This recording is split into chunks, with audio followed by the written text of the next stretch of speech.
e internacional. Desde este instante, queda usted invitado al programa periodístico más importante de la región Huánuco, Audiencia Pública, con la conducción del periodista Esteban Soriano Arrieta. Entérese de los informes más importantes de la región en Audiencia Pública.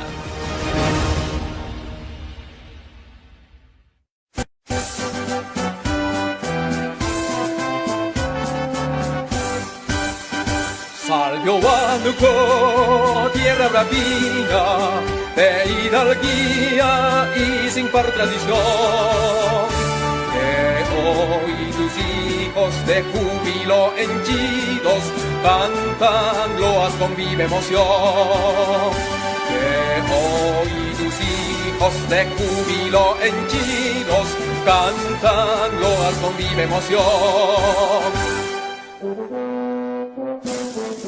Corren ya hasta de noble pasado, que se agite tu llama y ardor, ya lo Huilcas te infundan sus glorias, que ya Tupac su férreo valor, que perenne en los siglos ostentes tus blasones, tus galas viril, y a la patria sus sienes remoces con diademas de palma y laurel. Y a la patria sus sienes remoces con diademas de palma y laurel. Salió Huánuco, tierra bravía, de hidalguía y sin par tradición, que hoy tus hijos de júbilo henchidos cantan loas con viva emoción, que hoy tus hijos de júbilo henchidos cantan loas con viva emoción. ¡Viva Huánuco! ¡Que viva Huánuco! ¡Que viva el Perú! Amigos oyentes y televidentes de Audiencia Pública, tengan todos ustedes muy buenas tardes. Reciban el cordial saludo de nuestro director de cámaras, don Christopher Chan Santa Cruz, quien nos acompaña en el control maestro del canal 12 de televisión JSBE, que se transmite desde Huánuco, Perú, para todo el mundo. Quien tiene el gusto de hablarles, Esteban Soriano Arrieta, les damos un fuerte abrazo y un apretón de manos y esperemos que se encuentren muy bien. Saludos a Juanito Guamalí de Cable Huánuco, Canal 13. Él todos los días está con nosotros en su canal, en el Canal 13 de 6 a 7 de la noche, retransmitiendo Audiencia Pública. Y en la ciudad de La Unión está Rosita Jaramillo Silva con su radio Chincha y Suyo y sus filiales en Yata y en Chavín de Pariarca. Radio Chincha y Suyo. Muy bien, gracias a todos. Terminó, ¿qué tan lejos quieres ir? Deja huellas imborrables, comienza a vivir, el futuro espera verte llegar, el mundo gira a gran velocidad, no te detengas hasta la meta alcanzar. Atrévete a soñar, no te dejes vencer, busca en ti la fortaleza que te ayude a seguir, no te dejes caer, créeme, no queda tiempo que perder, naciste para triunfar. Desarrolla tus potencialidades y conviértete en un profesional exitoso, estudiando en la Universidad de Huánuco. 14 carreras profesionales. Educación de calidad a tu alcance. Sastrería y novedades cajas. El arte del vestir. Venta de las mejores telas y casimires. Barrington, 50-50, Cardiff y Polistel. Confección y venta de vestidos para novias, ternos para novios. Venta y confección a medida de ternos para damas, caballeros y niños. Los más elegantes vestidos de noche. Y ahora, nuestro servicio de lavandería. Sastrería y novedades cajas. El arte del vestir. Girón Aptao 665. WhatsApp 962-909-922. Dieguito. Nuestra acogedora ciudad te da la bienvenida. Y nuestro hostal Mar Edu te invita a disfrutarla. Hospédate a unos metros de nuestra plaza de armas. En un ambiente acogedor, seguro y cómodo para tu estadía. Habitaciones cómodas y climatizadas. Simples, dobles y matrimoniales, con baños privados, agua caliente, servicios de TV por cable y Wi-Fi en todas nuestras habitaciones. Que tu estadía sea placentera. Hostal Mar Edu, Girón General Prado 671. Dieguito. Terminó, ¿qué tan lejos quieres ir? Deja huellas imborrables. Comienza a vivir. El futuro espera verte llegar, el mundo gira a gran velocidad. No te detengas hasta la meta alcanzar. Atrévete a soñar, no te dejes vencer. Busca en ti la fortaleza que te ayude a seguir. No te dejes caer, créeme, no queda tiempo que perder. Naciste para triunfar. Desarrolla tus potencialidades y conviértete en un profesional exitoso, estudiando en la Universidad de Huánuco. 14 carreras profesionales. Educación de calidad a tu alcance. Muy buenas tardes, muy buenas noches y muy buenos días, amigos oyentes y televidentes de Audiencia Pública. Bueno, el día de hoy tengo que llamar la atención a los jefes de Estado, porque un jefe de Estado tiene que ser el mejor, tiene que estar bien preparado y no querer ningunear, menospreciar a la gente que ha estudiado. Y vamos por partes. La presidente, por si acaso, Dina Boluarte, presidente, ha comenzado a llamar la atención de mis colegas periodistas, de la prensa peruana, etc. Ahora ya no nos llama periodistas, llaman comunicadores. Bueno, hay que aceptar ello. Pero lo que no se puede aceptar que ella quiere darnos lecciones de periodismo. Ella ha estudiado Derecho, es abogada, pero uno que no es lingüista. Dos, que no ha llevado posiblemente muchos cursos que llevamos los periodistas. El de la opinión pública, ¿no? Y el de utilizar los adjetivos, los sustantivos, etcétera, los adverbios y todo lo demás. Y la señora, aparte que hace mal uso del lenguaje, dice que los periodistas deben publicar noticias positivas.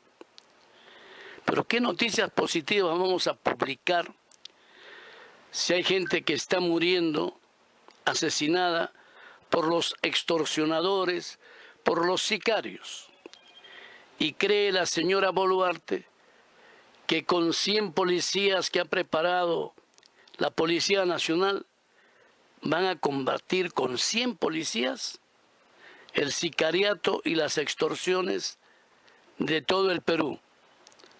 Tienen que preparar cuadros por especialidades.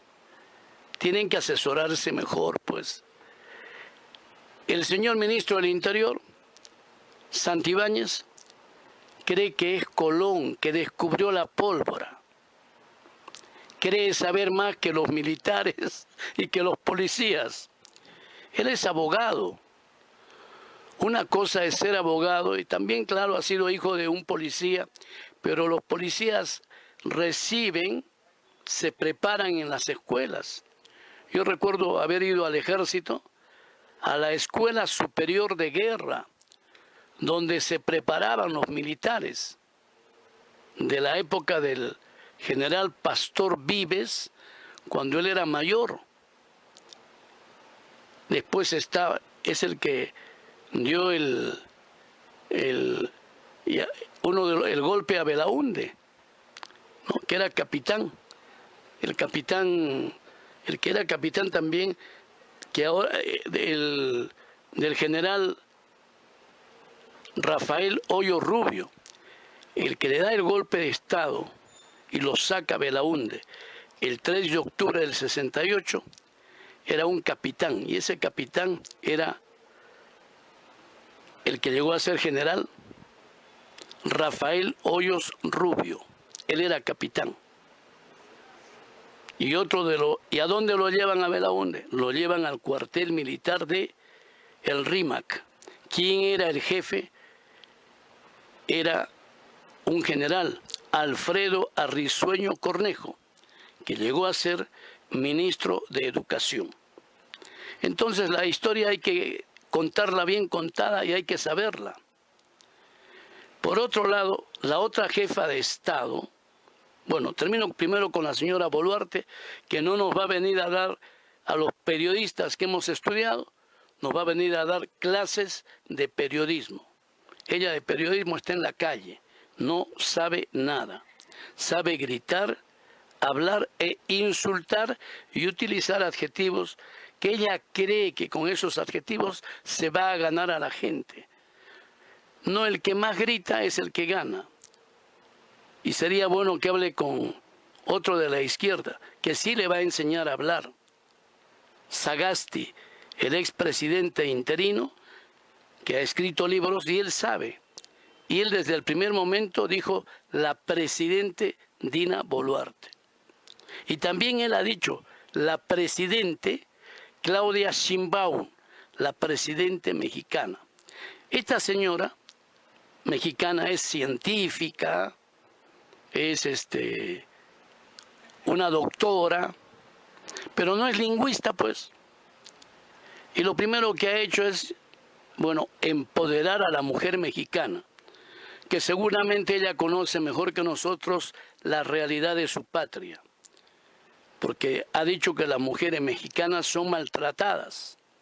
Ha pedido que la llamen a todas en femenino, que le digan jueza, maestra, a ella le tienen que decir presidenta, pero la señora no sabe tampoco del lenguaje, siendo mexicana, donde la industria del cine y del teatro es una de las más grandes de América Latina, porque se dice actor para los actores, y no se dice señora Sheinbaum, no se dice actora, se dice actriz.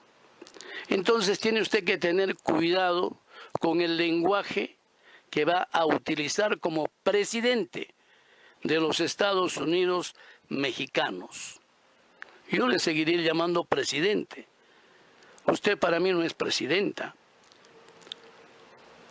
No se puede utilizar ese tipo de sustantivo con la A, se tiene que utilizar con la E.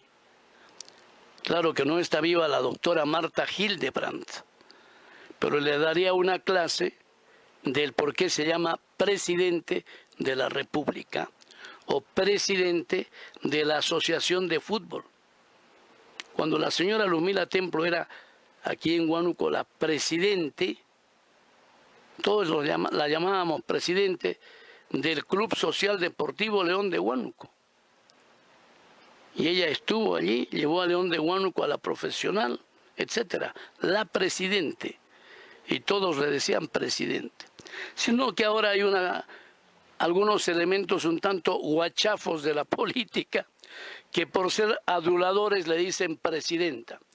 En el Congreso ya hay algunos congresistas que están aprendiendo lenguaje. Y yo espero que sí.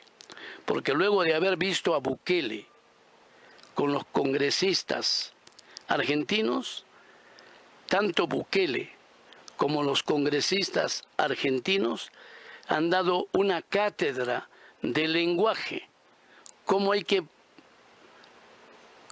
comportarse, cómo hay que expresarse El castellano es tan rico y las formas de decir las cosas se pueden hacer, pero con calidad y con clase.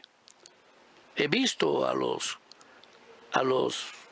senadores, diputados argentinos que se han reunido con el presidente de El Salvador, Nayib Bukele, y he podido apreciar una excelente comunicación, un lenguaje que quisiéramos tenerlo todos.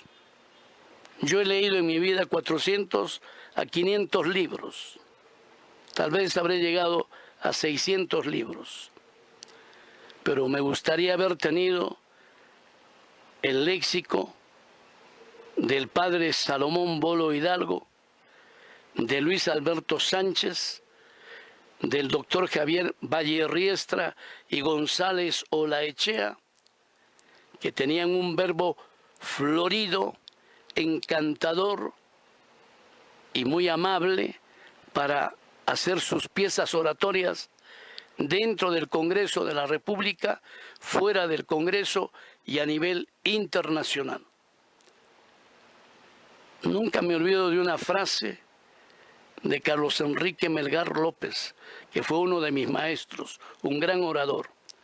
Dijo: todos tenemos que hablar del buen decir. Hay que hablar bien para que nos entiendan. No se necesita gritar para que nos entiendan. Tenemos que hablar bien. Y bueno, luego de este ensayo para que pasen por la academia la presidente Boluarte y la presidente Claudia Sheinbaum, nos vamos a escuchar el Santo Evangelio.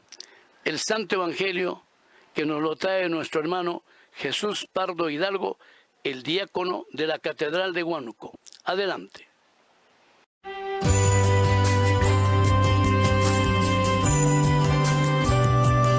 En el Evangelio de este día viernes escuchamos que Jesús dijo: «Ay de ti, Corosaín, ay de ti, Betsaida, porque si en Tiro y en Sidón se hubieran hecho los milagros realizados entre ustedes, hace tiempo que se habrían convertido, poniéndose cilicio y sentándose sobre ceniza. Por eso, Tiro y Sidón, en el día del juicio, serán tratadas menos rigurosamente que ustedes. Y tú, Cafarnaúm, ¿acaso crees que serás elevada hasta el cielo? No, serás precipitada hasta el infierno. El que los escucha a ustedes, me escucha a mí. El que los rechaza a ustedes, me rechaza a mí. Y el que me rechaza, rechaza al que me envió».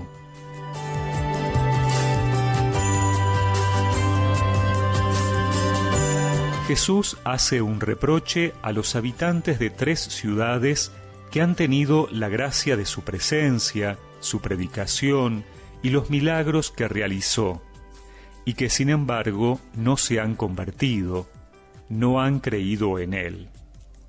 Las compara con ciudades como Tiro y Sidón, que eran lugares paganos. Así, Jesús insiste en que la salvación o condenación depende de nosotros mismos. La condición es creer en Él y convertirnos. Y esa presencia de Jesús viene a través de sus enviados.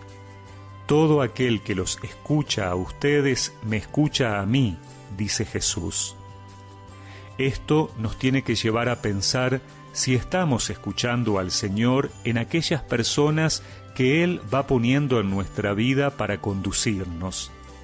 Porque podemos creer que estamos seguros de escucharlo, pero en realidad nos escuchamos a nosotros mismos y lo rechazamos cuando otros nos dan un consejo, nos corrigen o nos enseñan algo sobre él. Y por otro lado, cuando lo anunciamos, no nos predicamos a nosotros mismos, lo predicamos a Él. No nos aceptan a nosotros, lo aceptan a Jesús. No somos solo nosotros los rechazados, también lo están rechazando a Él. Esto provoca en nosotros la responsabilidad de ser instrumentos dóciles en las manos de Dios para llegar a más hermanos, pero tampoco tenemos que desanimarnos ante el rechazo o la indiferencia. Sí nos entristece que haya quienes se pierdan la maravillosa presencia de Dios, aunque eso le pasó al mismo Jesús y sus apóstoles. Cuando pases por problemas, recuerda que tú estás entre sus brazos y seguro estás. Si tú crees en Jesucristo, escucha su voz. Nada es imposible si tú crees en Él. Cuando pases por problemas, recuerda que tú estás entre sus brazos y seguro estás. Si tú crees en Jesucristo, escucha su voz. Nada es imposible si tú crees en Él. Y recemos juntos esta oración.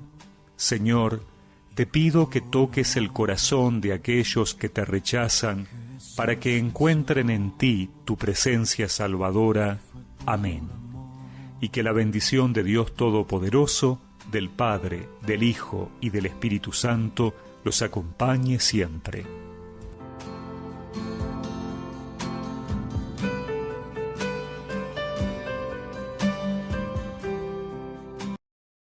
Terminó, ¿qué tan lejos quieres ir? Deja huellas imborrables, comienza a vivir, el futuro espera verte llegar, el mundo gira a gran velocidad, no te detengas hasta la meta alcanzar. Atrévete a soñar, no te dejes vencer, busca en ti la fortaleza que te ayude a seguir, no te dejes caer, créeme, no queda tiempo que perder. Naciste para triunfar. Desarrolla tus potencialidades y conviértete en un profesional exitoso, estudiando en la Universidad de Huánuco. 14 carreras profesionales. Educación de calidad a tu alcance. Sastrería y novedades cajas. El arte del vestir. Venta de las mejores telas y casimires. Barrington, 50-50, Cardiff y Polistel. Confección y venta de vestidos para novias, ternos para novios. Venta y confección a medida de ternos para damas, caballeros y niños. Los más elegantes vestidos de noche. Y ahora, nuestro servicio de lavandería. Sastrería y novedades cajas. El arte del vestir. Girón Aptao 665. WhatsApp 962-909-922. Dieguito. Nuestra acogedora ciudad te da la bienvenida y nuestro hostal Mar Edu te invita a disfrutarla. Hospédate a unos metros de nuestra plaza de armas, en un ambiente acogedor, seguro y cómodo para tu estadía. Habitaciones cómodas y climatizadas, simples, dobles y matrimoniales, con baños privados, agua caliente, servicios de TV por cable y Wi-Fi en todas nuestras habitaciones. Que tu estadía sea placentera. Hostal Mar Edu, Girón General Prado 671.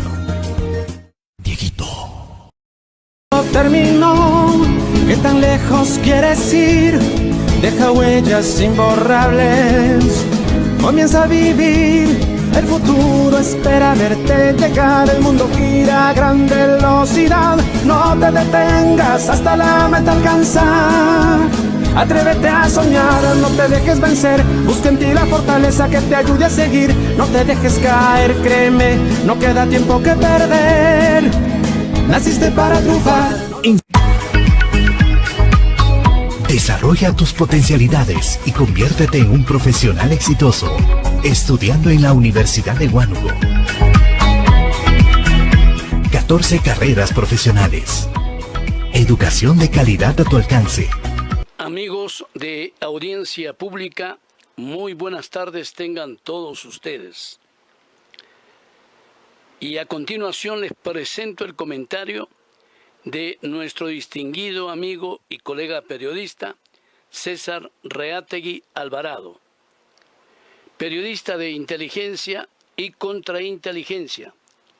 Hoy nos trae un tema que es sumamente importante para el mundo: el conflicto bélico en el Medio Oriente y las consecuencias de este conflicto que va a traer para América Latina y también para nuestro país, el Perú. Escuchemos lo que nos relata César Reátegui Alvarado, periodista de inteligencia y contrainteligencia. Adelante. Amigos de audiencia pública, muy buenas tardes tengan todos ustedes, nos dice César Reátegui Alvarado. La reanudación del conflicto en Medio Oriente no puede dejar de preocuparnos.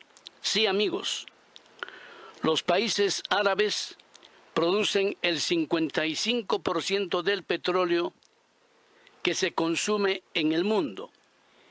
Y si al gobierno iraní se le ocurre cerrar el estrecho de Hormuz, por donde se distribuye a los países de los 5 continentes, lo que puede venir es impredecible. Sin petróleo, dice César Reátegui, no hay industria ni combustible para los miles de millones de vehículos. El alza del precio del petróleo y, por cierto, de sus derivados, en especial de la gasolina, subiría el costo de los transportes de carga y pasajeros y, por ende, de la canasta familiar. Dice César Reátegui. Sí, pues, y el Consejo de Seguridad de las Naciones Unidas, la ONU, pareciera no inmutarse. La verdad, Israel desacata sus llamadas de atención y eso es muy grave. ¿Y qué dice el Papa Francisco? ¿Por qué no se reúne él con los jerarcas del Islam? Pregunta César Reátegui. No nos sorprenda, las fuerzas de Israel asesinaron a la fecha más de 17,000 niños y nunca dijo nada el Papa. ¿Qué les parece? Israel posee bombas atómicas que superan 30 veces a las lanzadas en Japón durante la Segunda Guerra Mundial, que se destruyó Hiroshima y Nagasaki. Y que de ser lanzadas tendrían repetición en todos los continentes, es decir, remecerían el planeta con sismos de diversa magnitud. En el plano nacional, dice César Reátegui, el caso nacional continúa dándonos sorpresas. El caso Chibolín. Repetimos, no solo hay tráfico de oro ilegal, corrupción de funcionarios, hay algo peor, narcotráfico e incluso, reiteramos, vínculos con Al-Qaeda, y ya los servicios secretos del tío Sam han empezado a preocuparse. César Reátegui nos dice, les dejo mi inquietud. ¿Por qué no encarcelaron a la fiscal Lisbeth Peralta? Es la pregunta que se hace César Reátegui. Se han hecho muchos periodistas, han convocado a muchos penalistas, constitucionalistas, etc. Estaremos a la expectativa. Querido César, Dios mediante, estamos contigo el día Ya estamos el día lunes. Qué rápido se ha pasado la semana. Te deseamos un feliz fin de semana y que las cosas mejoren en los próximos días. Hasta entonces. El caso de Chibolín Hurtado está trayendo otras aristas.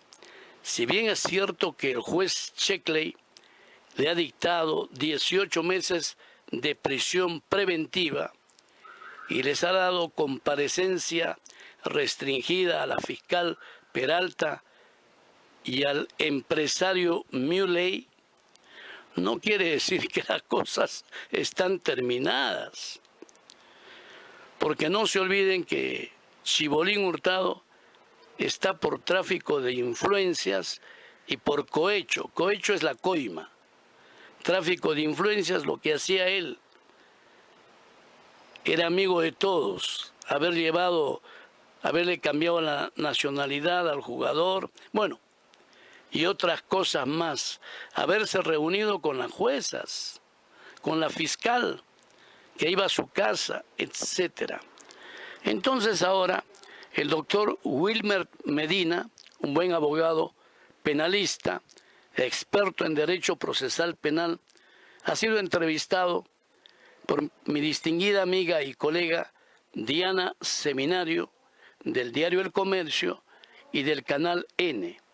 Ella le ha hecho una entrevista sumamente interesante, donde se verán los casos de las juezas que están involucradas, de la fiscal Peralta y también el caso de la fiscal Marita Barreto, que al parecer se ha metido en un tremendo lío al haber revelado información confidencial a nuestro colega Carlos Paredes, director de Contracorriente.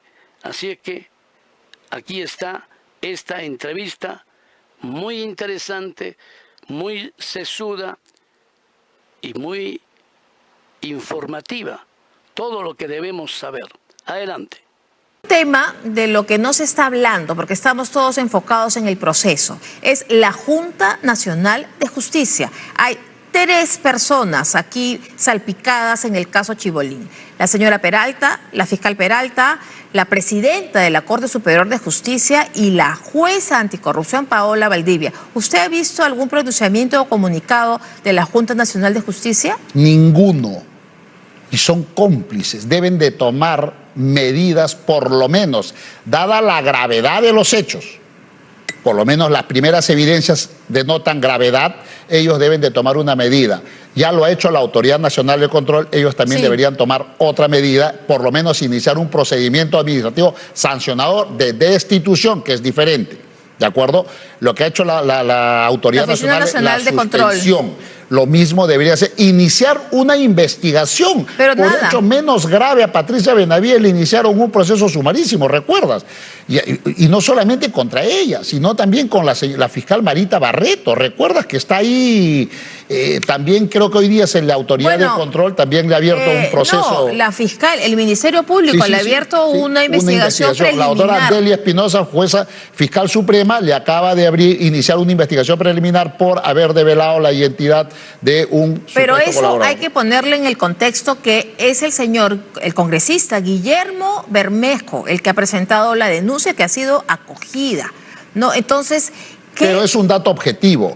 Sí, claro. Ella entregó información a un periodista de una investigación reservada. Y qué bueno que el periodista ha denunciado esto y en efecto eso es, efectivamente, pues es un delito, violar la reserva de investigación. Por eso, con muy buen criterio, Delia Espinosa le ha abierto la investigación. Y también deben abrir la investigación la Junta Nacional de Justicia. ¿Por qué? La denuncia grave que nos hemos enterado de su formación académica. Parece que pero la SUNEDU también ya pidió información y la SUNEDU le da un plazo de 10 días, ¿no? Entonces, la señora Marita Barreto pareciera que está en aprietos, pero ¿cuál será su futuro? Porque todos estos tienen plazos y tienen tiempo. Esto va a tomar tiempo. No, me acabo de enterar por ti que la SUNEDU ha tomado alguna medida. Hay que felicitar entonces a la SUNEDU, aunque sea tarde, pero por lo menos está haciendo. Ahí está la resolución de la SUNEDU que se dirige a la Universidad Alas Peruanas. Es correcto, lo que tiene que hacer la SUNEDU es levantar todo, porque no hay título, obtención de grado de abogado escrito en piedra. Si ha mediado irregularidades en la obtención de ese título. La tesis, ¿no? Otra vez las tesis. La tesis, claro, la tesis también. ¿Dónde está la tesis? Maestría, ¿recuerdan? Entonces, SUNEDU inicia investigación en un plazo sumarísimo, determina que ha habido irregularidades, incluso actos criminales en la obtención del grado de abogado, le tiene que quitar el título. Consecuentemente, la Junta Nacional de Justicia tiene que destituirla y luego asumir su responsabilidad penal por delito contra la administración pública. Bueno, la SUNEDU da un plazo de 10 días. En esos 10 días se puede regularizar todo de repente. No, o sea, ¿usted cree que se llegue al extremo de que le quiten el título? Pero la denuncia del dominical contra corriente es objetiva. Ella ha hecho no sé, 54 créditos, creo que en un ciclo. Luego ha reprobado un derecho penal nada más en 7 veces. Tú sabes, y todos los chicos de la universidad que nos escuchan, sabes que si un curso es desaprobado 3 veces, triqueas y te botan de la universidad. La trica, famosa trica, ¿no? Con ella no ha pasado absolutamente nada.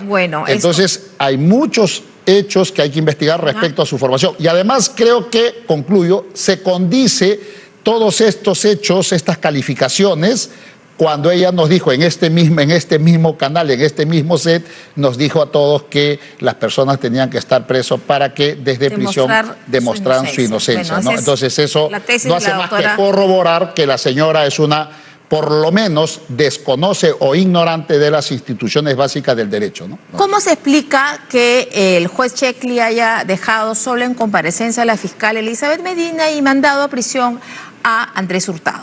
¿Por qué esta diferenciación? A ver, en principio quiero yo felicitar la decisión del juez Juan Carlos Checli porque en el fondo ha tomado una decisión adecuada, ha civilizado las decisiones sobre las prisiones preventivas, porque ha aplicado la máxima del derecho procesal penal.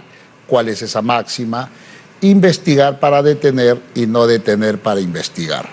Ahora, en el caso concreto, creo que la señora Elizabeth Peralta y el señor Javier Milei les ha aplicado comparecencia con restricciones y fundado la prisión preventiva porque ha valorado que tienen arraigo, tanto laboral, familiar, domiciliario, también tienen un trabajo, ¿no? Y que si bien es cierto pueden existir fundados y graves elementos de convicción, pero además de eso se tiene que concurrir el peligro de obstrucción o peligro de fuga. En ambos casos el juez ha considerado que no existe. De eso, de la obstrucción a la justicia, hablaremos más adelante. Y vamos a ver la nota, porque ya Andrés Hurtado se encuentra en el penal de Ancón. Veamos. Esta fotografía se le tomó a Chibolín cuando ya había sido puesto a disposición del Poder Judicial. Y estas imágenes corresponden al momento de su salida de la sede de la avenida Iquitos para ser derivado a Ancón, donde se definirá el penal en el que será recluido. Andrés Hurtado Grados puede perder su libertad, pero no el glamour. Esconde las esposas con una bufanda de la marca italiana Gucci, viste un buzo Boss y las zapatillas rojas son de la marca francesa Balmain. Es parte de la situación como tal y bueno, ya está más estable el señor Andrés Hurtado. Corresponderá seguir los trámites que conforme a la ley están establecidos en la norma. El juez supremo de investigación preparatoria, Juan Carlos Checli, dispuso 18 meses de prisión preventiva contra Chibolín por los delitos de tráfico de influencias y cohecho activo. A la fiscal Luz Elizabeth Peralta y al empresario Javier Milei se les impuso comparecencia con restricciones. Benji Espinosa dijo estar satisfecho. Por eso es que vemos que es una decisión justa, porque a quien le corresponde la prisión la ha decretado y a quien les corresponde la libertad se las ha concedido. En su resolución, Checli no consideró una obstrucción que se le haya encontrado a la fiscal Peralta un manuscrito con la indicación de borrar la información del teléfono, ya que señaló existen aplicaciones con controles temporales de archivo. Tampoco la maleta que le encontraron durante el allanamiento, ya que la fiscal dijo que pensando que le iban a detener, quiso tener su equipaje listo. Riera espera ratificar la contundencia de los arraigos de su cliente para apelar por su libertad y despejó el rumor de una posible colaboración eficaz. Como vuelvo a señalar, y yo lo he dicho, yo no descarto ningún tipo de mecanismo procesal, tendrá que el señor Andrés Hurtado quien definirlo al final. En el plazo de 3 días, Peralta deberá pagar una caución de 35.000 soles, mientras que Mioley deberá abonar 1 millón de soles. En horas de la tarde, Chibolín llegó hasta la sede del INPE, ubicado dentro del penal de máxima seguridad de Piedras Gordas, en Ancón. El bus que lo llevaba junto a otros presos llegó custodiado por 2 patrulleros de la policía. Ahí se definirá en qué establecimiento penitenciario cumplirá el año y medio ordenado por el Poder Judicial. A esta hora, Andrés Hurtado ya se encuentra pues en el penal de Ancón. Y antes de ver la nota, el doctor Medina nos hablaba de la obstrucción a la justicia. Y a eso quiero ir. El juez Checklin no ha tomado en cuenta, respecto a la señora Peralta, las anotaciones encontradas cuando se hizo el allanamiento. Es decir, ella quería borrar cualquier huella en su teléfono. Ella se le encontraron las maletas. No se presume que podría haber fuga. Solo muy breve. Respecto al señor Hurtado, el juez ha considerado que él mismo en la audiencia de control de identidad de la semana a todo pasada, el Perú, y al juez le dijo en cámaras, Justicia TV transmitía, que no tiene domicilio, no comentó el tema del arraigo familiar de su hija, o sea, él prácticamente se compró todos los boletos para ir a prisión preventiva y es lo que el juez ha recogido. Ahora, ¿eso se justifica la prisión preventiva? En su caso abusado? Sí, pero hay un agregado respecto de él para responder lo de la nota. Creo que el juez comete un error, Juan Carlos Checklin, para valorar un elemento de una carta donde él acreditaba que había sido contratado con una empresa, ¿verdad? Andrés Hurtado. Andrés Hurtado. Pero la audiencia fue el 30. La empresa deja sin efecto el contenido de esa carta informando a la opinión pública el 1. Al día siguiente. Al día siguiente, cosa que el juez no puede valorar hechos que no se han sido expuestos y sometidos al contradictorio de la prueba en la audiencia. Pero, ese es un error formal. Pero la decisión la toman hoy día, cuando él ya no tenía ese arraigo laboral. No, perfecto, la tomas hoy día, pero la tomas hoy día sobre la base de lo debatido y actuado en la audiencia. No puedes incorporar nada más. Bueno, pero de hecho no tiene arraigo laboral en la práctica, más allá del formalismo de la carta. El señor Andrés Hurtado está preso hoy preventivamente porque él mismo ha dado motivo de que no tiene, es un hombre desarraigado, familiar, laboral, ¿no? Entonces, domiciliarmente también, porque no recordaba, ¿recuerdas? Sí. Perfecto. Ahora, respecto a la fiscal Peralta. Ahora, respecto a la fiscal Peralta, en la nota se dice que no se ha tomado un manuscrito donde ella tenía una nota ahí que cómo había que borrar la configuración del WhatsApp, no, algunas aplicaciones. Sí. Eso tampoco debió ser valorado y hace bien el juez. ¿Por qué? ¿Eso no es obstrucción a la justicia? No, porque ella ya había entregado los celulares 2 semanas antes. Era imposible. Pero tenía una intención la doctora. No, pero ¿cómo vas a borrar? A ver, ella... Ahí estamos viendo, mire, borrar, backup de WhatsApp, etcétera. Entonces, ella tenía un ánimo, borrar configuración de obtener historial, borrar historial del Google, mis rutas. A ver, la ruta del Google, perfecto. Sí. Pero escúchame, Diana, no podía ser valorado eso como obstrucción porque ya ella no tenía sus 2 teléfonos, había sido entregado 2 semanas antes. ¿Pero qué teléfonos ha entregado? 2 teléfonos los que usaba. ¿No decía ella que había entregado unos teléfonos que tenían 2 días de uso? No, una cosa es el equipo, que yo nuevo puedo comprarme el equipo, pero los teléfonos que han usado cuando fueron, y ahí hay un error también que creo que la defensa va a cuestionar, inventa la fiscalía un registro de oficina pública. Y eso es un allanamiento, porque si bien el despacho es del Estado, es público, pero el ambiente donde está su escritorio, sus cajones, todo eso corresponde al ámbito privado. Por lo tanto, la Fiscalía no debió tener mandato judicial para hacer ese registro. En la oficina, pero es un establecimiento público. Sí, pero hay ambiente... Entonces es como ir al Congreso y no poder allanar las oficinas. Con mandato judicial. Pero no tenía mandato judicial. Para la oficina, pero para la casa sí. Para la casa sí. Y en la casa encuentran las maletas. Ha dado una explicación la defensa. Como ella es fiscal, sabe la connotación de estos temas y la defensa lo ha dicho, lo he escuchado, ha dicho que en efecto tenía la maleta y está en el registro del inmueble y ella dice, ¿por qué tiene la maleta? Dicen, tenía lista la maleta porque pensaba que me iban a dar la preliminar. La tenía la maleta lista para la cárcel. Que cuando le dan la preliminar... Una maleta grande tenía para la cárcel. Las dimensiones no lo sé, pero el argumento ha sido eso. Sí, que en efecto, porque recuerdas que le dan también preliminar a Andrés Hurtado, pero no a ella ni a Mulet. ¿Por qué? Por lo siguiente, ella sí, en el obice que le hacen a ambas personas, a Javier y a Elizabeth, le hacen el obice, que es el seguimiento que hace la fiscalía a través de la policía. A ella le encuentran la ruta normal, se desplaza a su casa, a la oficina, a su abogado, no hizo ninguna ruta extraña o movimiento extraño. Lo mismo pasó con Javier Milei.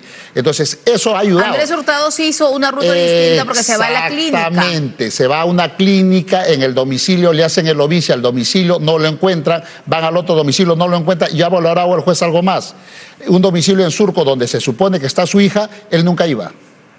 Es un elemento que el juez ha valorado para decir... El domicilio de la calle Tomasal. El arraigo familiar. Además tampoco probó, o sea, lo ha dicho pero no lo ha probado, que su hija depende de él directamente, sino que depende de la mamá. Por lo tanto, ahí ha suprimido el interés superior del niño. Pero, doctor, esos son los términos legales, efectivamente, en lo que se sustentan. Pero aquí hay un elemento adicional.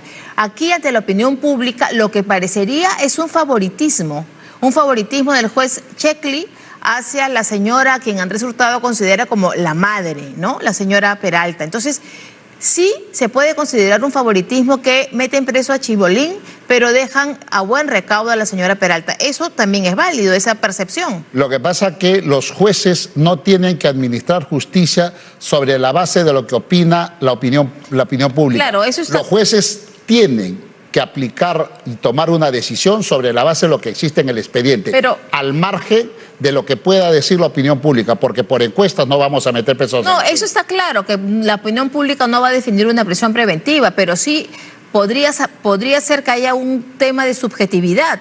Es un juez que está teniendo que juzgar una prisión para una colega de la fiscalía.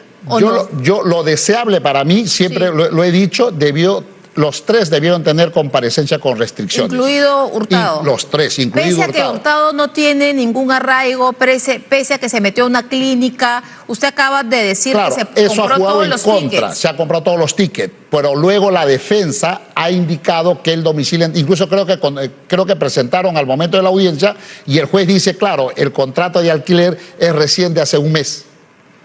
O sea, es reciente, por eso no le da el valor correspondiente para arraigarlo domiciliariamente. Y no tiene nada que ver que la señora Peralta, incluso su abogado, hayan admitido que se ha ido de viaje con el señor Hurtado, que cuando allanaron su domicilio encontraron varias prendas y artículos, pues cuyo precio no sería tan accesible a una fiscal que recibe un sueldo que tampoco es tan abultado. ¿Eso no pesa en la decisión del juez Checli? Todo eso va a pesar para encontrar responsabilidad penal, pero para tomar una medida cautelar como es la prisión preventiva se tiene que, 3 cosas: graves y fundados elementos que probablemente existen, pero adicionalmente a eso tiene que concurrir peligro o lo otro, obstaculización. Y el juez no ha encontrado ni peligro ni obstaculización. Pero el peligro es porque en la maleta ella dice, es que como pensé que me iba presa, entonces hice mi maleta. Eso es una versión de parte también, ¿no? Yo también puedo decir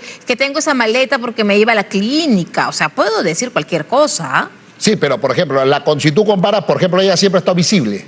Lo que cuenta mucho es obice. Como consecuencia, cuando la someten y le inician un procedimiento, ¿te recuerdas que le impusieron impedimento de salir del país?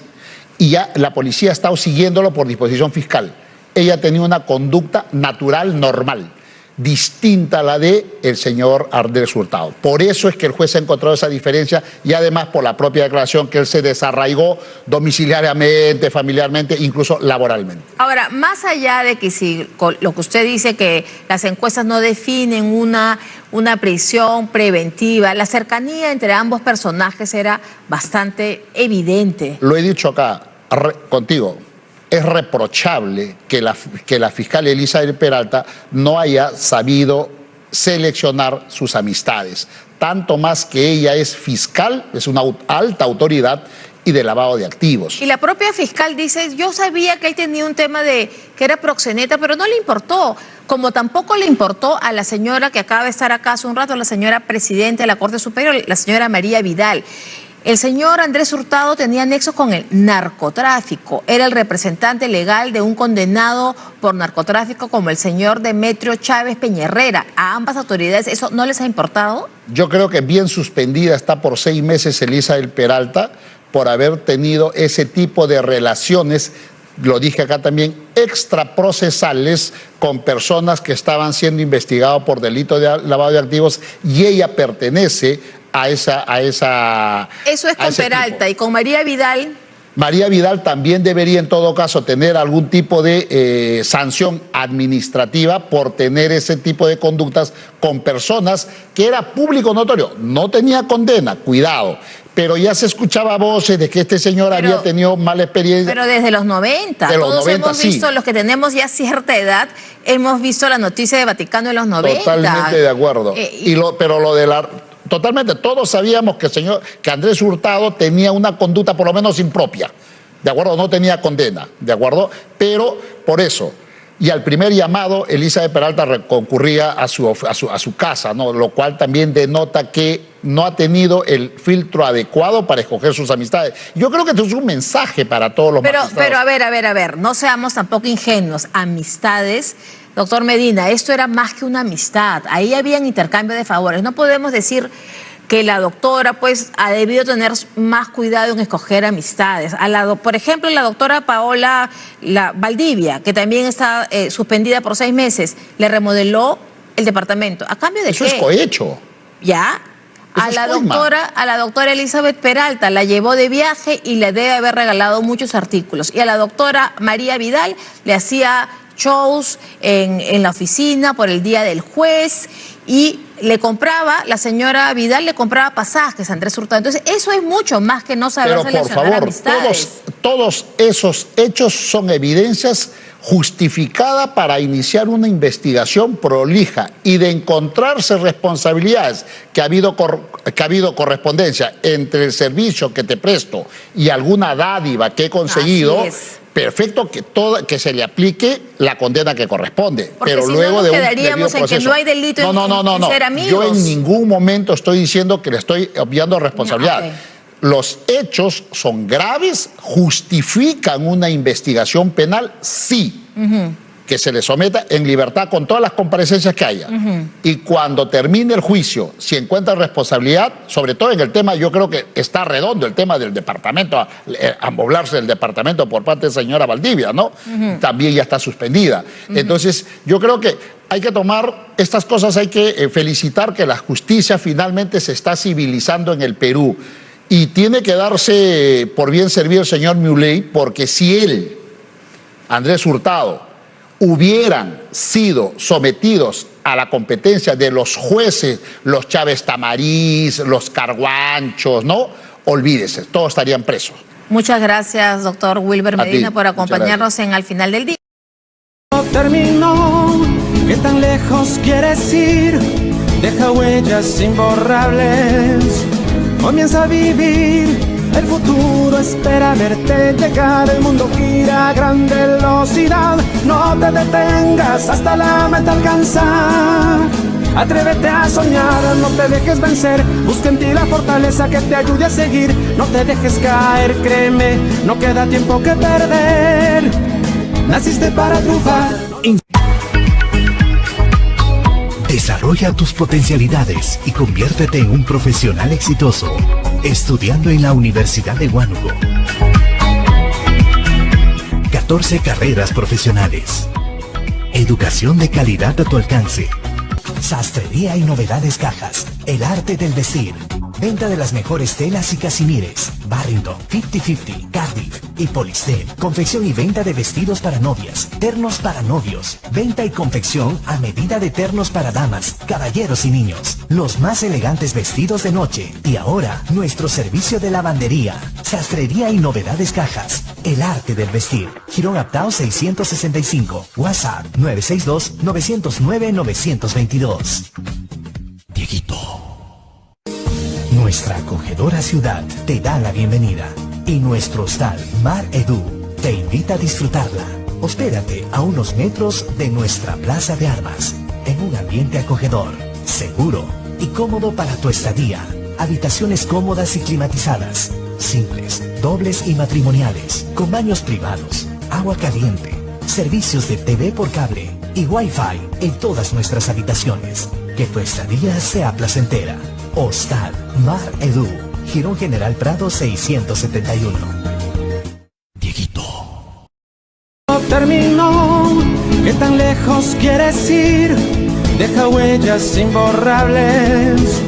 Comienza a vivir, el futuro espera verte llegar. El mundo gira a gran velocidad. No te detengas hasta la meta alcanzar. Atrévete a soñar, no te dejes vencer. Busca en ti la fortaleza que te ayude a seguir. No te dejes caer, créeme, no queda tiempo que perder. Naciste para triunfar. Desarrolla tus potencialidades y conviértete en un profesional exitoso, estudiando en la Universidad de Huánuco. 14 carreras profesionales. Educación de calidad a tu alcance. Amigos, y ahora les voy a presentar el video donde el presidente Bukele se reunió con los congresistas, con la presidenta del Congreso argentino. El presidente Nayib Bukele es el presidente de El Salvador y fue invitado por el presidente Milei para que estuviera en Buenos Aires justo el día 1 de octubre, el día que la presidente mexicana Claudia Sheinbaum tomaba juramento. Le han malogrado la película, porque todo el mundo, en vez de ver la perorata de la señora Claudia Sheinbaum, ha visto la clase de lenguaje, la clase de cómo hacer de un Estado que estaba pasando momentos críticos como El Salvador, hacerlo y convertirlo en un Estado moderno, modelo, y donde las barras de delincuentes, donde las gavillas de asesinos están desapareciendo, porque los tienen en las cárceles. Él ha contado la experiencia y le han preguntado de todos los congresistas, con un buen lenguaje, y repetiré siempre que hay que comunicarse bien. Un periodista tiene que hablar bien. La comunicación la puede hacer cualquiera, como la señora Boluarte, como la señora Sheinbaum, porque no son periodistas. Pero un buen periodista se preocupa del lenguaje, se preocupa de la entonación, se preocupa del ritmo, se preocupa de la cadencia que tiene que llevar, porque ustedes habrán visto, ¿no? Algunos presentadores dicen, vamos a cambiar el tono de la información. Y yo siempre le preguntaba a don Humberto Martínez Morosini y a don Arturo Pomar, a don David Odría y a don Juan Ramírez Lazo. Y yo les decía, ¿la información tiene tonos? No. El tono lo da el presentador de las noticias. Si yo quiero cambiar, cambio. No puedo anunciar un siniestro igual que una defunción. Tiene que haber un cambio en el tono, en la entonación, en el ritmo, etc. Escuchemos al presidente Nayib Bukele. Adelante. Una de las cosas que nos interesaba conocer particularmente en la República Argentina, dado el crecimiento del crimen organizado, de todo lo que tiene que ver con el narcotráfico, la trata de personas y demás, es cómo trató El Salvador todo lo referido a las maras, para llegar al punto en el cual hoy los integrantes de estos grupos de crimen organizado, bueno, están detenidos y la situación en términos de paz en El Salvador es diametralmente distinta a como era antes. Sí, muchas gracias por recibirnos en el Senado. Estamos felices aquí con todo nuestro equipo, nuestra comitiva por esta recepción. En el tema de la seguridad, creo que, bueno, de todas las cosas que hacemos es la que más se conoce internacionalmente, y creo que es por el cambio diametral, porque pasamos de ser literalmente el país más peligroso de todo el mundo, más peligroso que Irak, más peligroso que Siria, más peligroso que Haití. El Salvador era más peligroso que todos esos países. A veces nosotros vemos en la televisión imágenes de Haití o de Irak, y yo no viviría ahí. Pero los salvadoreños vivíamos en un país peor que eso, más inseguro que eso. Tal vez teníamos mejor infraestructura o había energía eléctrica, pero más inseguro que eso. La tasa de homicidios en El Salvador era 103 homicidios por cada 100.000 habitantes. Solo para poner un comparativo, la tasa de Haití actualmente es de 50 homicidios por cada 100.000 habitantes. Era el doble de la tasa actual de Haití.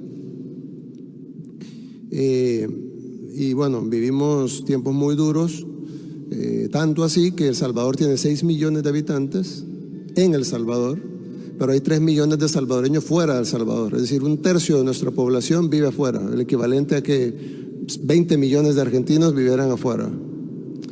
Y eso es por un éxodo que derivó de 2 guerras. Una guerra civil que tuvimos en los 80s, que se firmó una supuesta paz en 1992, y esa supuesta paz derivó en la guerra social que terminó hace un poco gracias al trabajo de nuestro gabinete de seguridad, del cual aquí solo tenemos al ministro, no solo, pues tenemos al ministro de seguridad, pero pues falta otras personas que han sido claves para esto, con el ministro de la Defensa. Falleció nuestro director de la policía, quien ha sido un elemento importantísimo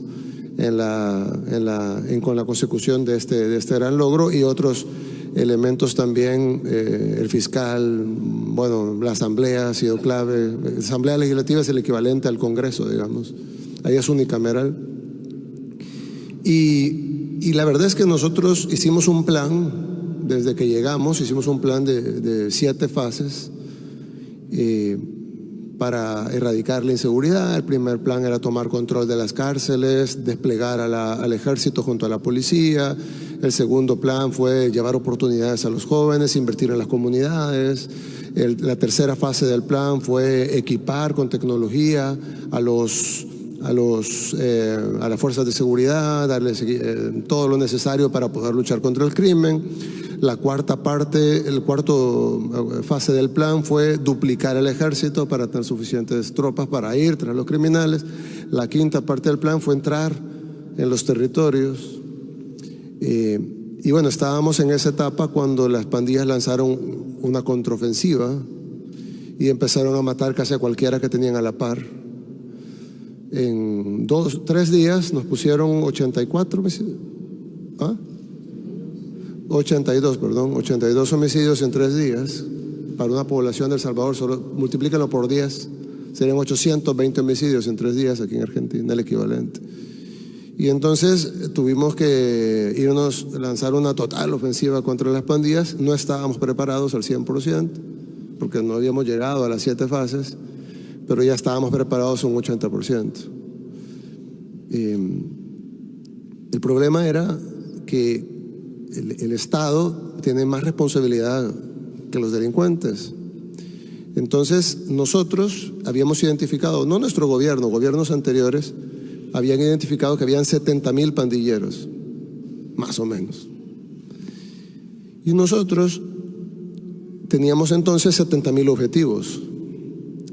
Pero ellos no tenían únicamente de objetivos a las fuerzas de seguridad, sino que ellos podían atacar a la abuelita que iba pasando en la calle, al niño, a cualquiera. Incluso ellos podían matar a su abuelita y no iba a salir pandillero asesina a su abuela, sino que iba a salir muera anciana de tercera edad, persona acribillada por pandillero.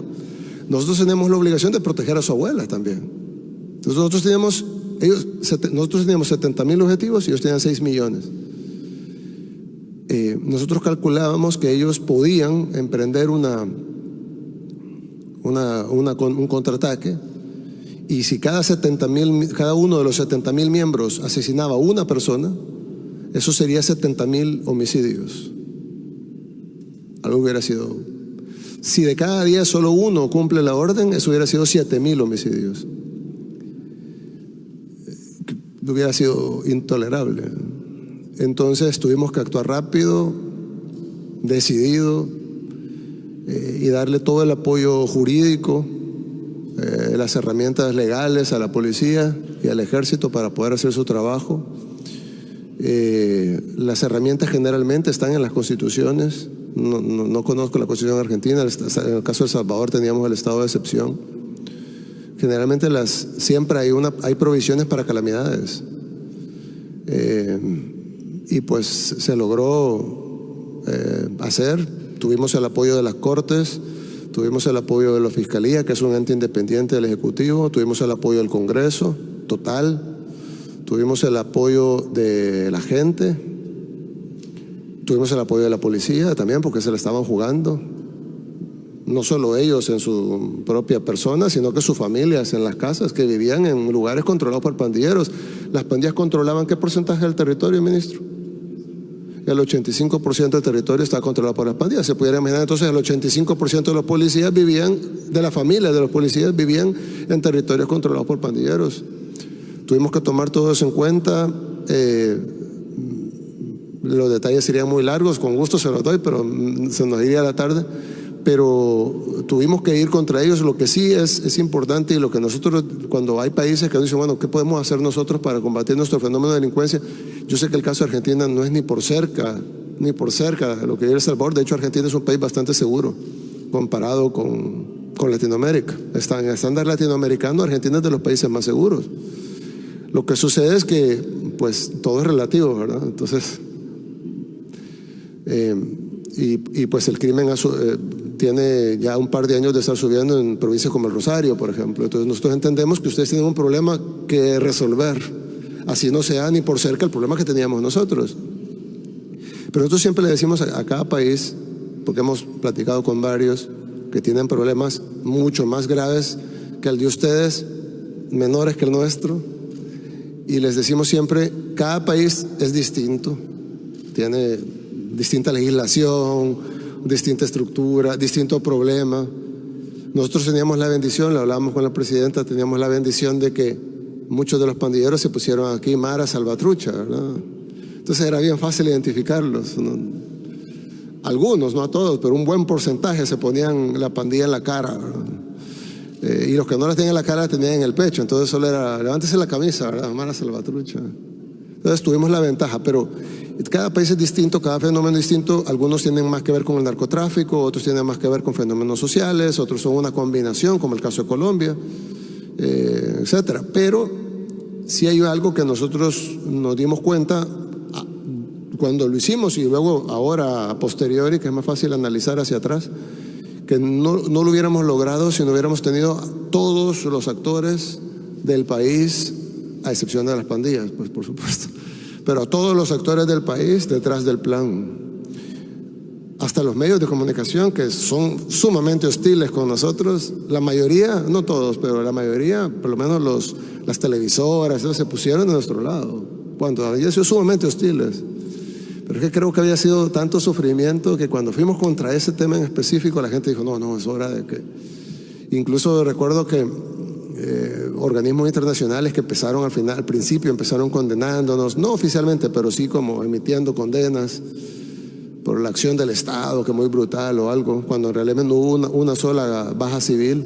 No es cierto que fue una acción brutal, fue masivo, pero no brutal. Pero emitieron condenas y todo.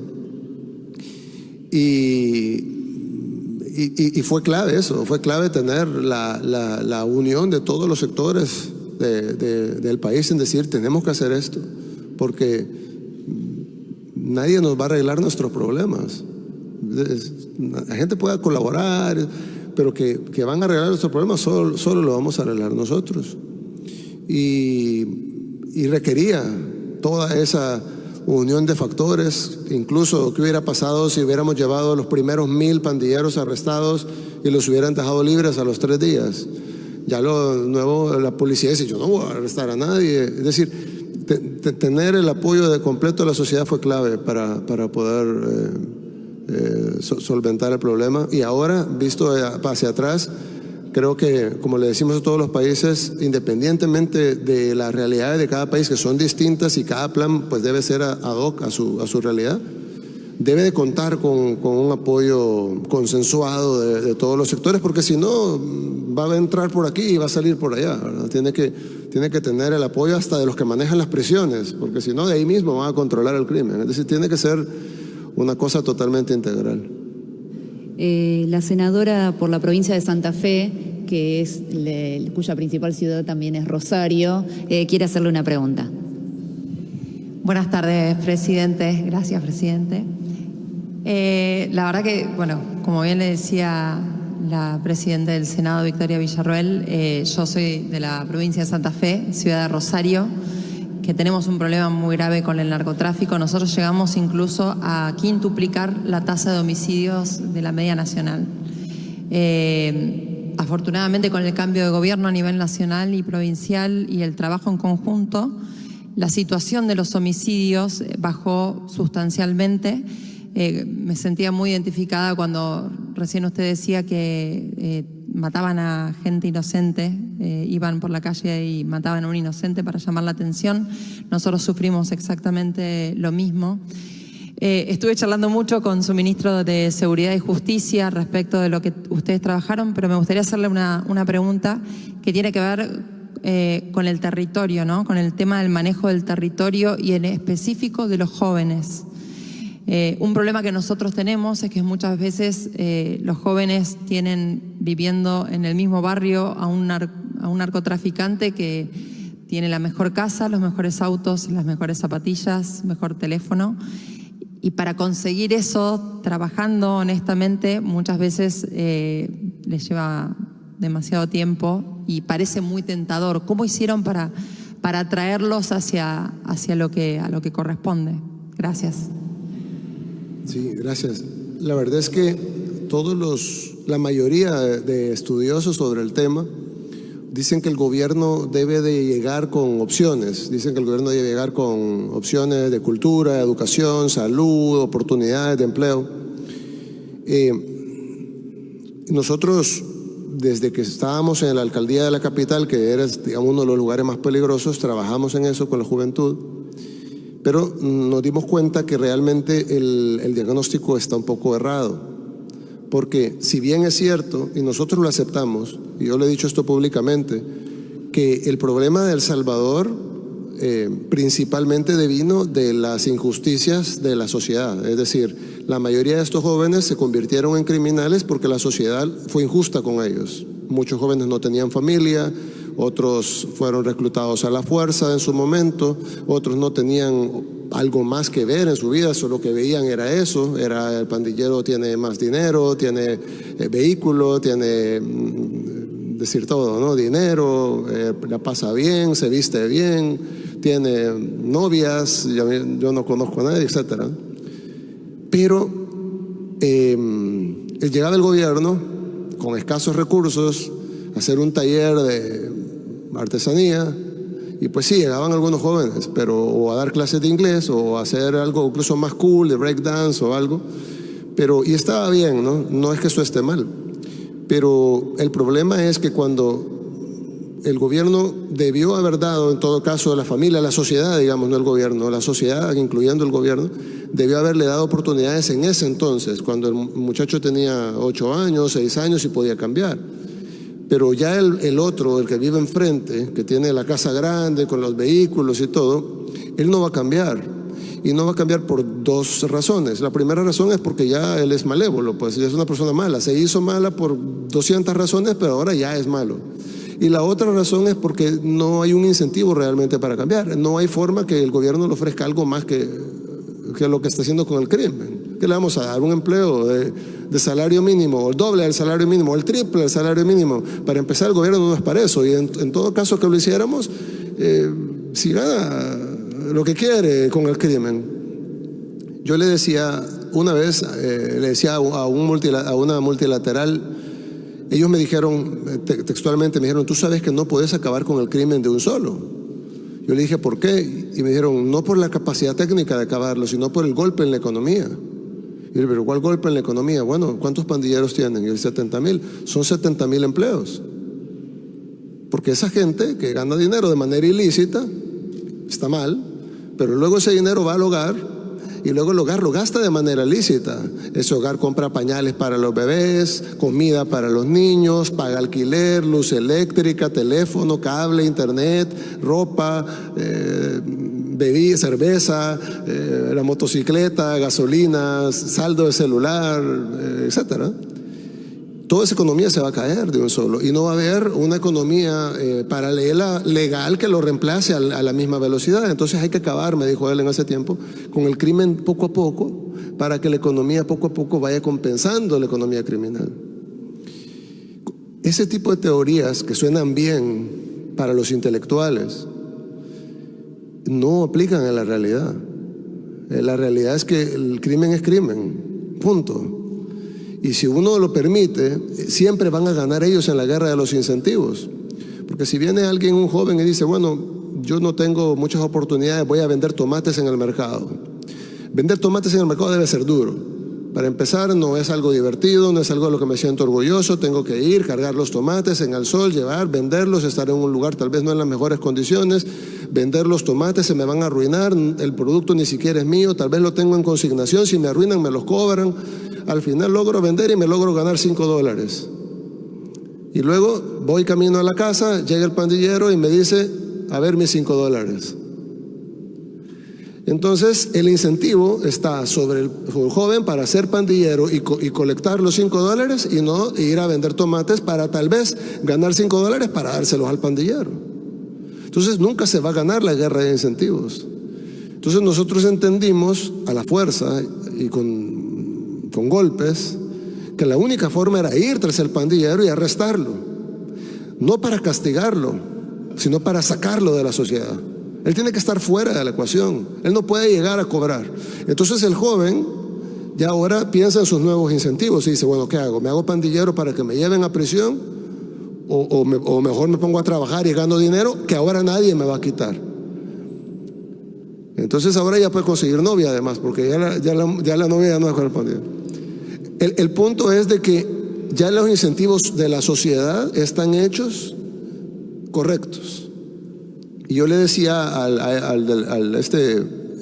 persona de la multilateral, nosotros entendemos que vamos a pagar un costo económico por acabar con el crimen, pero yo le hice la analogía de un paciente con cáncer.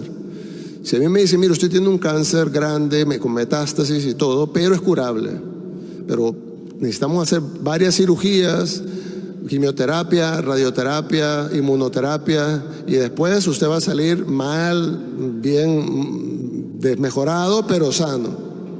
Y luego usted puede ganar peso y volver a recuperarse. Yo escogería esa opción.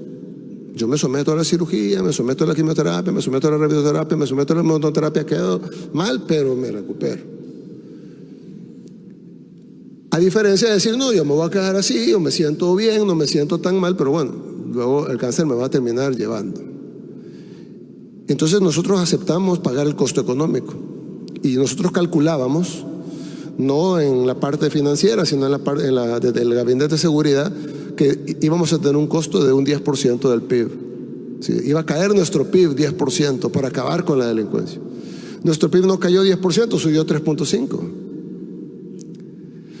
Algunos dicen que la teoría de la multilateral estaba mal, otros dicen que sí caímos 10, pero que también se compensó con lo bueno. Correcto. Entonces, yo creo que sí, el Estado y la sociedad y la familia y la comunidad tienen mucha responsabilidad sobre educar a los jóvenes para que no sean delincuentes en el futuro. Pero el que ya es delincuente, ya violó, ya mató, ya cortó 3 cabezas, primero es difícil que se vaya a reinsertar, y luego, aún así se reinserte, pues yo no me la jugaría a dejarlo en la calle. Es decir, yo soy una persona creyente, creo que Dios puede perdonar a todos. Sé que si Él se arrepiente y pide perdón, va a ir al cielo como cualquier otro pecador. pero eso le compete a Dios. Aquí en la tierra tiene que estar en prisión, porque lastimosamente ya le confiamos que anduviera en la calle y cortó 3 cabezas. No podemos validar que corte otra cabeza más. Tenemos que dejarlo en prisión, y al final funcionó. Funcionó tanto para sacar a los criminales de prisión como para quitar el incentivo a los jóvenes de decir: yo no quiero hacer eso porque voy a terminar en prisión. Sí, senador Abdala, por San Luis.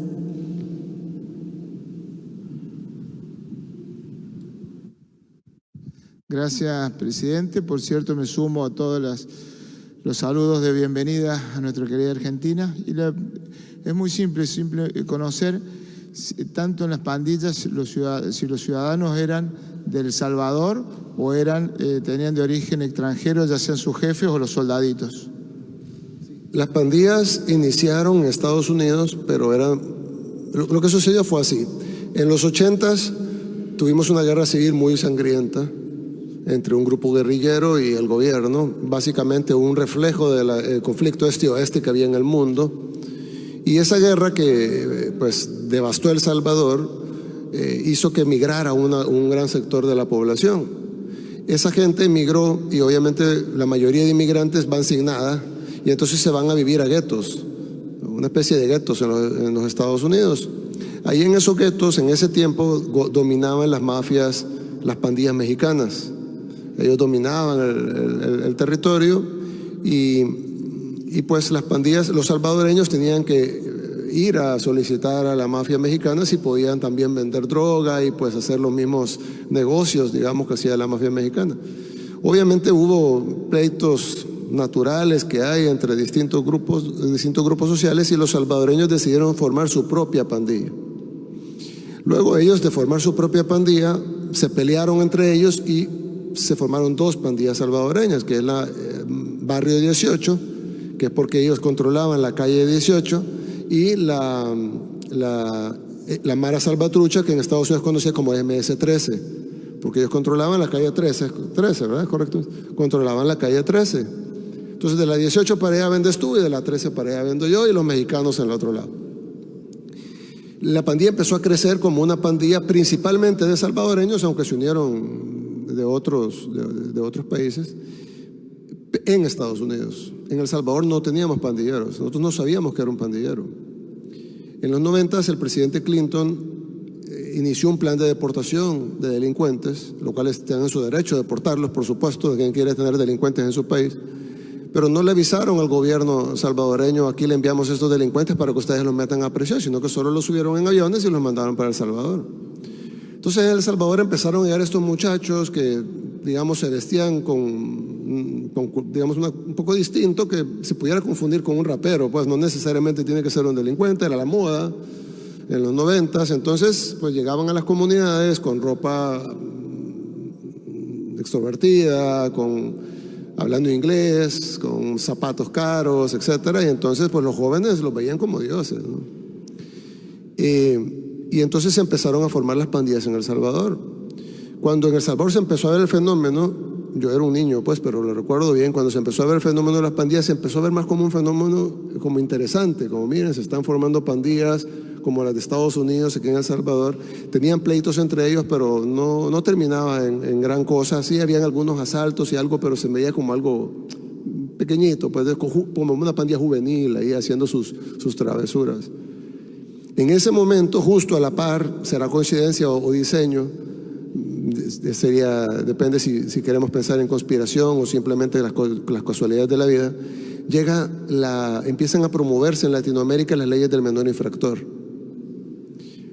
Coincidentalmente, la mayoría de pandilleros eran menores, y todos los reclutas, el 100% eran menores. Ellos reclutaban gente de 12 a 18 años. Entonces todos los reclutas eran impunes ante la ley, no se podían arrestar. Y entonces se hizo la ley de menor infractor justo cuando empezaron a crecer las pandillas. En 4 años las pandillas tenían controlado las comunidades populosas de El Salvador, y empezaban ya a matar, a cobrar extorsión, a vender drogas, se empezaron a convertir en algo malo. El gobierno, recuerdo bien, ¿cuántos pandilleros habían cuando se lanzó el plan Mano Dura de Paco Flores? Habían 3,000 pandilleros en El Salvador, cuando el gobierno ya lo vio como un problema, y el gobierno lanzó un plan que se llama Plan Mano Dura. Era básicamente: vamos a ir a golpear a los pandilleros. Eran 3,000. pues obviamente no funcionó, vinieron otros gobiernos con otros planes que tampoco funcionaron. Ya para el 2011 habían 70.000 pandilleros y controlaban el 85% del territorio, a tal punto que el gobierno, patrocinado, auspiciado por la OEA, por la Organización de Estados Americanos, hicieron una tregua con las pandillas. Se sentaron en una mesa con los líderes pandilleros, en televisión, en vivo, todo esto está con el secretario general de la OEA en ese tiempo, Insulza, y firmaron documentos y les dieron legitimidad. Los pandilleros entregaron armas, eran las más viejas, ¿verdad? Entregaron unas armas y todo, se les dio legitimidad, se les dio beneficios, se les permitía hacer fiestas en las cárceles, se les llevaba prostitutas, drogas, se les dejaba salir a los líderes de las cárceles, regresar a la cárcel, pero podían salir.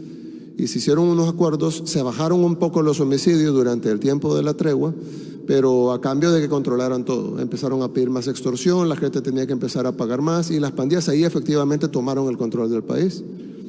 Cuando la tregua termina, porque se volvió insostenible, las pandillas entonces desencadenaron lo que hizo que el país se volviera el país más peligroso del mundo. No lo era todavía, se volvió ahí, porque las pandillas no aceptaron que se les quitara el poder que se les había dado.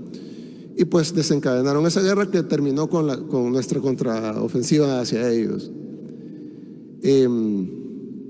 Entonces, para responder en corto, la mayoría son salvadoreños, hay hondureños, hay guatemaltecos, hay estadounidenses, pero la mayoría son salvadoreños. Son pandillas que nacieron en Estados Unidos, es una cultura, una subcultura muy común en los Estados Unidos, ellos lo tienen allá, de puertorriqueños, de venezolanos, tienen el tren de Aragua, sí, ahí es muy famoso esto. Y aquí en El Salvador, pues, tenemos, nosotros en El Salvador, perdón, tenemos mayoritariamente son salvadoreños, sin embargo sus órdenes vienen muchas veces de Estados Unidos.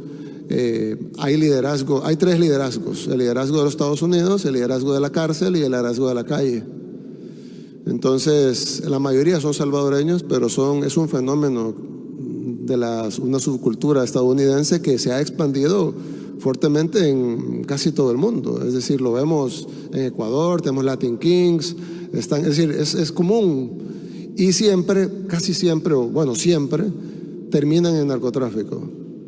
Probablemente porque los narcotraficantes los ven como soldados, como bueno, son bastantes, tienen estructura, tienen organización, tienen jerarquía, pues vamos a ocuparlos para que distribuyan el producto.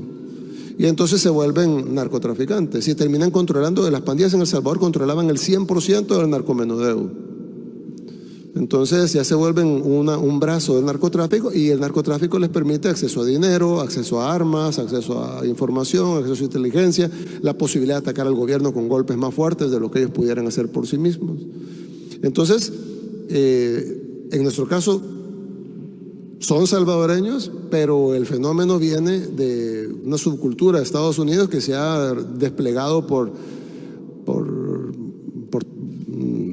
lo menos Europa y las Américas. Presidente Bukele, le va a hacer la última pregunta al senador Espínola y ya luego tienen que continuar su visita con la Cámara de Diputados, pero le estamos muy agradecidos por todas las explicaciones y por el tiempo que le ha dispensado a la Cámara de Senadores. Gracias, bienvenido presidente de la Argentina. Voy a ser breve porque indudablemente el tiempo se le va acortando. Usted habló de los incentivos, ¿cierto? Habló de su plan y sus etapas que tenía para poder concretar este objetivo, este problema que tenían de inseguridad que la sociedad reclamaba, y tuvo todo el apoyo. ¿Cuáles son los pasos siguientes que usted tiene como plan de gobierno? Logró ese objetivo que no era fácil y había que tomar la decisión y había que avanzar para terminar con el tema de las pandillas. Pero ahora viene otra etapa difícil, me imagino, ¿no? Tiene un incentivo que está claro, los jóvenes no van a querer ser más pandilleros porque van a terminar presos. Es un incentivo que no lo tienen que hacer porque terminan presos. Pero falta el incentivo positivo, cómo se insertan, cómo avanza, cómo piensa en esta nueva etapa que tiene como presidente para que su país y esos sectores que todavía faltan insertarlo tengan el mejor camino para un mejor futuro. Gracias. Gracias. Sí, lanzamos la última fase del plan, que es la fase de inclusión, y efectivamente estamos trabajando no solo con los jóvenes, principalmente los jóvenes porque son el caldo de cultivo más fácil para los delincuentes, pero no solo los jóvenes, incluso estamos trabajando con la tercera edad, con las comunidades. Hicimos una nueva institución de gobierno que vela precisamente por la inclusión de las comunidades más afectadas, otroramente por la delincuencia, para que no vuelva a pasar y que en 20 años no venga otro gobierno y tenga que hacer otra ofensiva contra las nuevas pandillas o como se llamen en ese entonces. Entonces sí estamos tratando de prevenirlo. Hemos invertido mucho en educación, en salud. Ahorita nuestro enfoque principal en este periodo presidencial será la economía. Ya tenemos frutos muy fuertes en turismo, que obviamente deviene directo de la misma seguridad, pero el turismo se ha incrementado en 168%, cifras de la ONU. La construcción está sobre recalentada, todavía hay desempleo en muchas áreas, pero en la construcción no. En la construcción incluso tenemos que importar trabajadores de Honduras y de Nicaragua porque ya no hay albañiles, soldadores, trabajadores de la construcción salvadoreños, ya todos los que existen están contratados. No tenemos suficientes trabajadores en la agricultura, ya no hay desempleo en la agricultura, no hay desempleo en construcción, no hay desempleo en turismo, hay desempleo en todo lo demás, pero ya ahí vamos.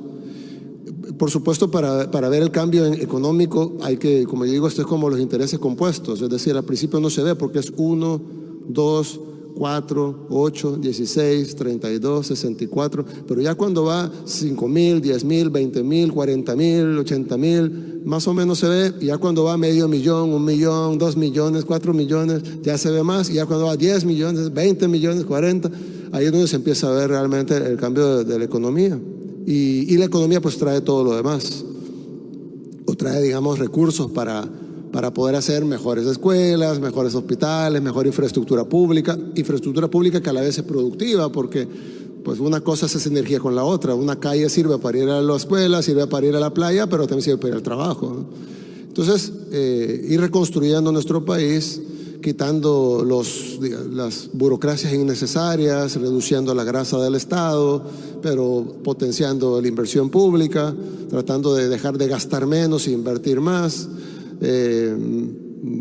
Y tratar de que el país en sí, porque obviamente los proyectos directos a la juventud funcionan, los hacemos. De hecho, el mismo gobierno tiene proyectos de skate, de breakdance, de hip hop, de graffiti, de todo eso. Y tenemos un concierto en unos días. Es decir, nosotros le apostamos mucho a la juventud, pero va a ser insuficiente. No hay forma que el gobierno tenga presupuesto para cambiar a una generación de jóvenes. La única forma de realmente cambiar todo es que la economía mejore. Una vez la economía mejora, entonces está el incentivo positivo. Bueno, voy a trabajar para hacer dinero, hacer un patrimonio, tener yo esa casa con los vehículos, pero de manera legal. Entonces, pues no, de la noche a la mañana no va a pasar. Lo de la seguridad no fue de la noche a la mañana. Pero sí tenemos la confianza que vamos a lograr levantar la economía a la par, por supuesto, de no descuidar de que no solo sea la economía de unos pocos, sino que sea la economía de la mayoría, pues. Pero sí entendemos que tenemos que trabajar los incentivos inmediatos que podemos proveer y a la par lo principal, que es que la economía despegue para que el incentivo esté en toda la tabla, pues el incentivo esté en toda la cancha, que no haya un lugar donde el joven no pueda decir, por ejemplo, ahorita, si un joven es odontólogo, probablemente está desempleado, porque hay desempleo en odontología. Entonces, no es que se va a hacer delincuente, pues, pero necesitamos darle una oportunidad y poner los incentivos correctos. Entonces, sí estamos en el entendido que hemos quitado el incentivo negativo, pero nos falta construir el incentivo positivo. Lo estamos construyendo, no es que vamos a empezar, ya empezamos, pero nos falta todavía para salir y decir, ya construimos el incentivo positivo, nos falta mucho para eso. Ahora les presento a la peña artística huanuqueña del gran maestro don Andrés Fernández Garrido. Él estudió periodismo en San Marcos y cuando era el director de Radio Huánuco en la década de los 50, Creo que Radio Huánuco se funda en 1955 aproximadamente, después de la Segunda Guerra Mundial.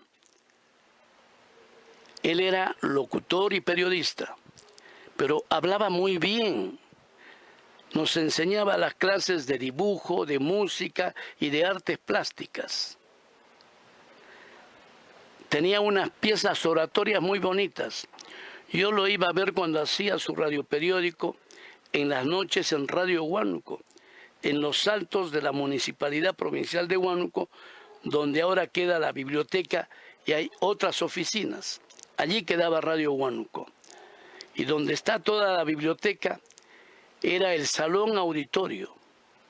Allí se han presentado muchas personas en Radio Huánuco, muchos grupos musicales. Él fue el creador de la Peña Artística Huanuqueña, de la que ya quedan muy pocos amigos que todavía nos acompañan. Quedan muy pocos. Desde aquí, mi recuerdo a don Andrés Fernández Garrido, y aquí vamos a escuchar una de las melodías que nos trae recuerdos de su estilo inconfundible. Era un hombre muy entusiasta, fundador de la Compañía de Bomberos de Huánuco. Era muy entusiasta. Era un hombre fuera de serie, de los pocos que hay en algunas regiones del Perú. Adelante con la Peña Artística Huanuqueña.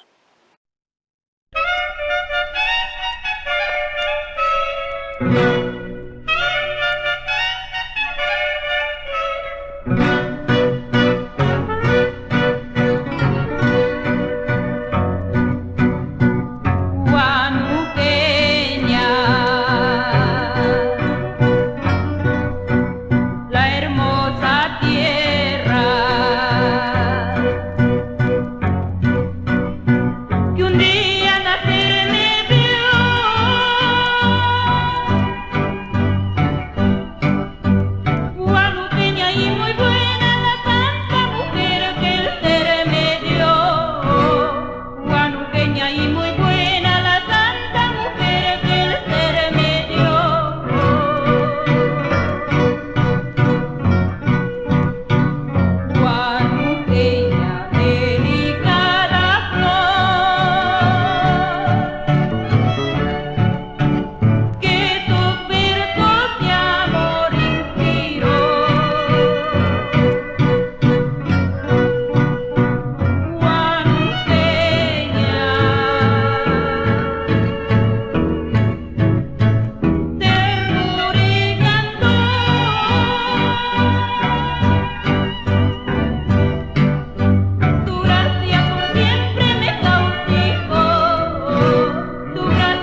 Y ahora está con ustedes y con nosotros una voz que cautivó muchos corazones y estuvo presente en el año 89, el 8 o 10 de junio del año 89, estuvo en el Central Park de Nueva York, Alberto Beltrán, con la Sonora Matancera, con esa sonora inolvidable,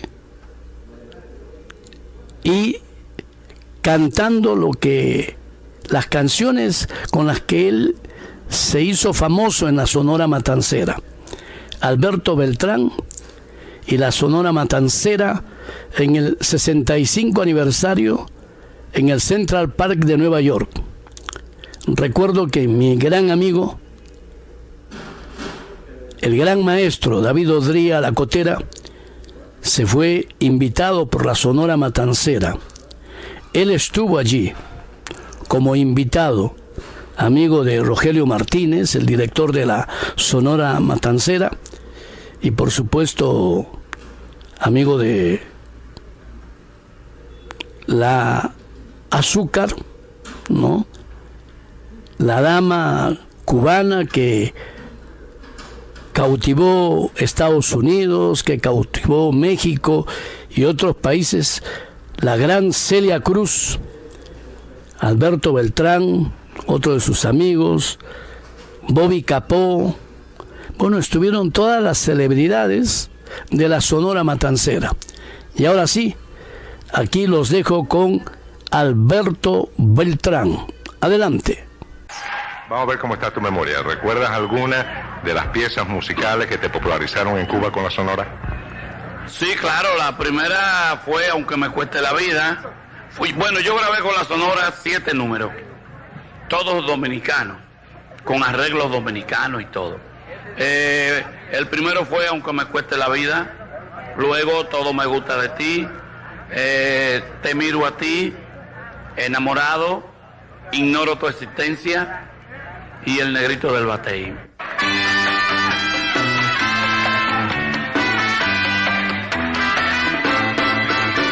Oh, lo que quiero decir, pues ya está ahí en la vida que nunca podemos jamás olvidar.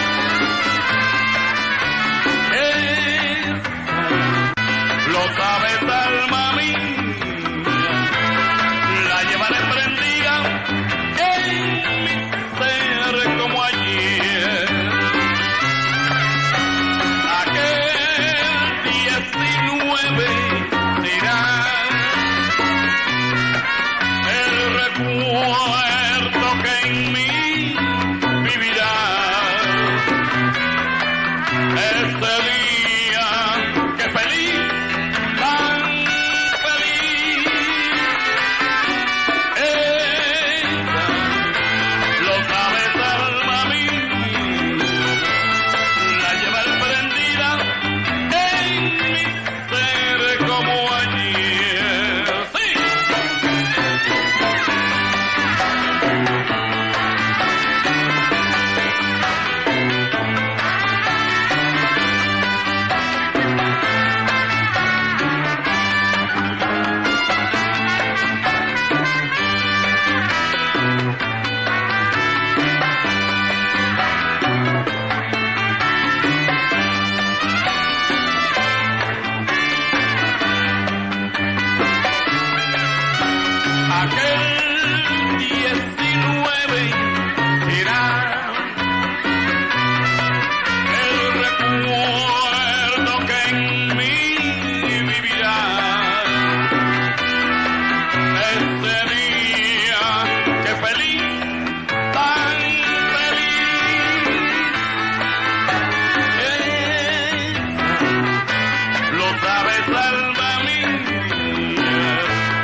nacionalizó con el decano de los conjuntos cubanos. Yo espero que perduren 65 años más todavía. ¿Qué pasa con ese aplauso?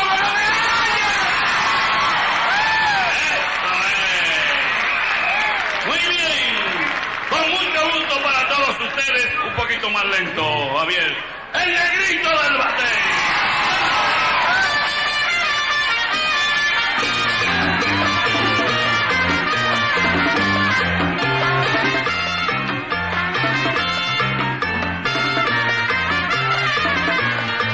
A mí me llaman el negrito del batey, porque el trabajo para mí es un enemigo. El trabajar yo te lo dejo como el güey, porque el trabajo estos días como castigo. A mí me gusta el merengue apandillao, con una hembra de leche y buena moza. A mí me gusta bailar de medio lado, bailar medio apretado, con una hembra bien sabrosa. Sí.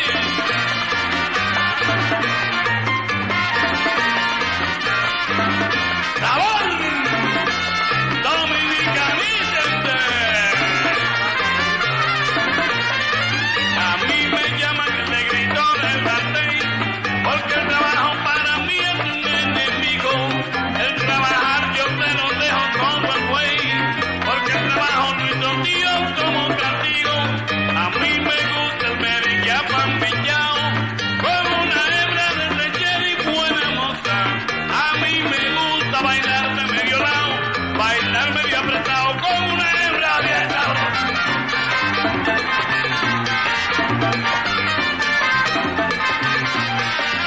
Y dicen si no es verdad, merengue mucho mejor. Y dicen si no es verdad, merengue mucho mejor. Porque todo es trabajar, a mí me causa dolor. Porque todo es trabajar, a mí me causa dolor. ¡Cóntalo!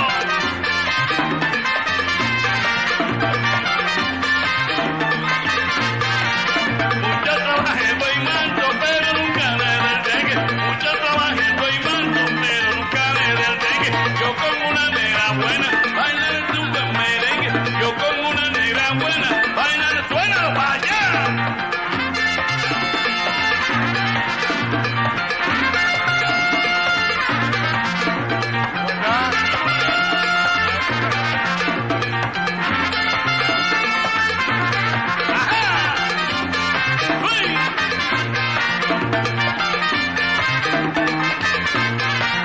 Y dicen si no es verdad, merengue mucho mejor. Y dicen si no es verdad, merengue mucho mejor. Porque todo es trabajar, a mí me causa dolor. Porque todo es trabajar, a mí me causa dolor.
Bien, amigos, nosotros hemos llegado a la parte final de audiencia pública y le damos las gracias a nombre de nuestro director de cámaras, don Christopher Chan Santa Cruz, en el control maestro del canal 12 de televisión JSB, quien tuvo el gusto de hablarles, Esteban Soriano Arrieta. Le damos las gracias. Dios mediante, estaremos con ustedes mañana a las 2 de la tarde. Buen provecho, permiso y hasta entonces. Audiencia pública, el informativo comentado más importante de la región, con el acontecer nacional e internacional, con la conducción del periodista Esteban Soriano Arrieta. Entérese antes de los informes más impactantes de la región.